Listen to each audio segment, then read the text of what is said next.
Hey, what's going on YouTube? Welcome back to another video. Today's one's going to be another XP farm video. So we just recently had another season launch on the 24th of August, the season of the Lost. So obviously a new season just came out and a lot of people are seeking ways to earn XP and just help bang out their season pass quicker and just get some extra light on their seasonal artifact to go do like GMs as soon as they possibly can and master VOG and all that good stuff. So this video is going to teach you guys how to basically farm XP the quickest way you possibly can in the game. So let's go right into it. So to start off with, you want to be on your Titan and you want to have a loadout like this. So you want to be on your Titan with this exotic right here. It's called an insurmountable skull fort. It's an exotic helmet. The trait on it is transfusion matrix. So arc melee kills grant health and melee energy. So we'll talk about that in a little bit, but you want to make sure you have this exotic. And then just fill in the rest of your armor to just ideally have like pretty good recovery and resilience, just to make this a little bit easier for yourself. And that's pretty much it. Just make sure you have good recovery and resilience with this exotic, and that's all you gotta do there. For the weapons, the kinetic slot, it does not matter. Just run whatever you want here. Ideally, you would want to run either a submachine gun, hand cannon, or auto rifle here, but it's totally up to you. It does not matter. For the energy weapons, though, you want to be bringing in a risk runner, a sunshot, and a hard light, and I'll go over that in a little bit. And then for the weapon of choice, if you're playing on your Titan obviously and you're follow along with this, ideally you'd want to use your crown splitter, and this just helps you kill the boss at the end of the lost sector that we'll be farming here in a little bit. I have the god roll right here. In case anybody's curious what the god roll is, it's jagged edge, heavy guard, relentless strikes, and vorpal. This absolutely melts bosses, by the way, so if you guys have that, ideally, or you could just use a guillotine, it's up to you. So yeah, you want to be playing on your Titan, you want to have this armor, and you want to have these weapons, and yeah. Oh, and the ghost. So to make this work really efficiently and get the absolute maximum benefit out of it possible, you want to be running blinding light here on your ghosts. So this increases XP gains by 12%. And then just to help you out to continue to buy bounties, you want to be running prodigious glimmer boosters, so increases glimmer gains by 35%. You want to be running these two mods on your ghost. Next up, what you want to do is you want to load into the sanctuary over on the moon, right down here.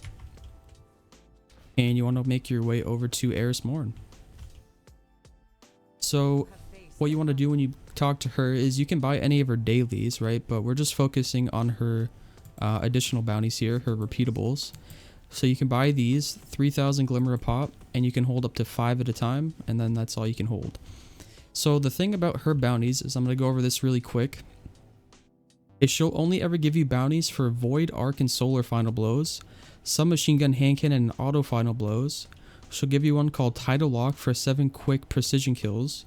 She'll give you one for melee kills, grenade kills, and just one for creating orbs of light. And those are the only bounties she'll ever give you.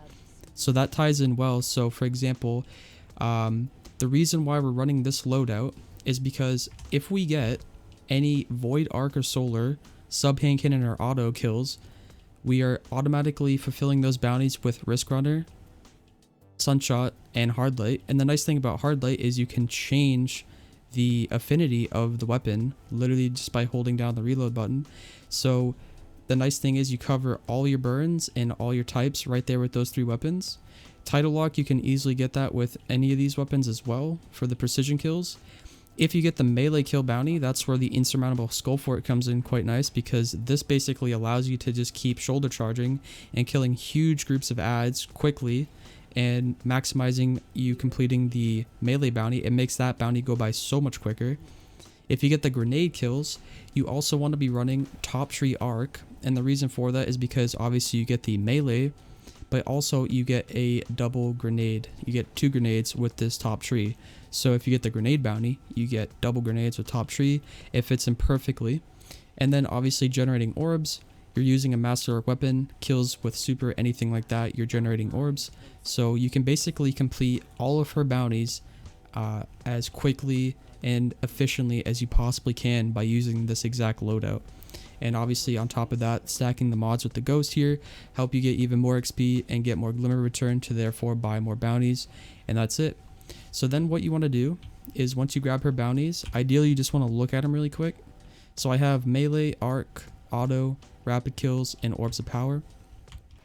So you want to do is, after you pick them up, look at them, jump on your sparrow, and just follow the on screen. I'm going to go right to the lost sector. It is the fallen one. It's right up here.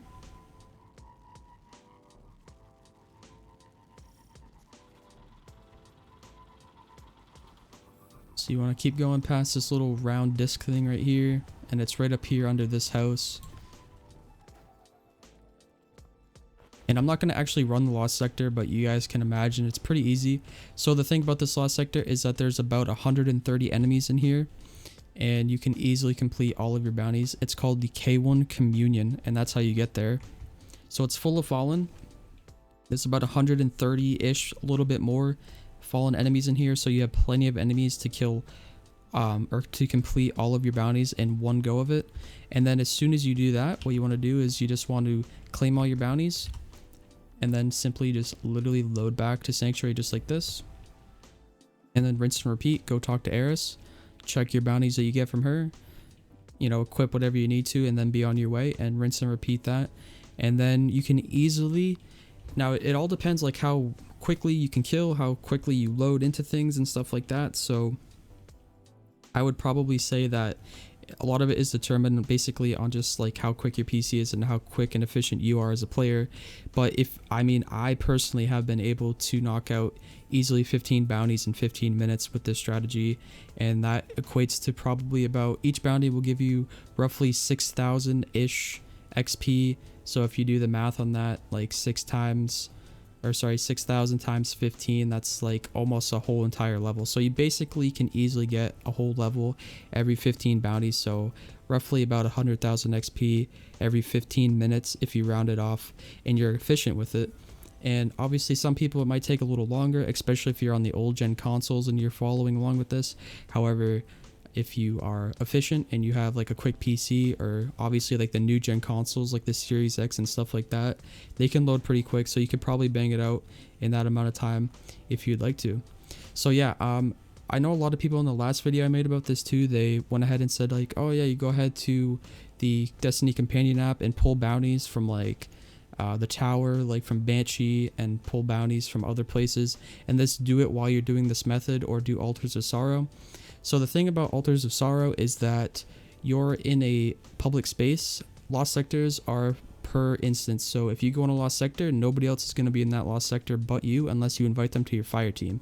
So therefore, nobody can kill anything in there but you, and you can get all your bounties done efficiently.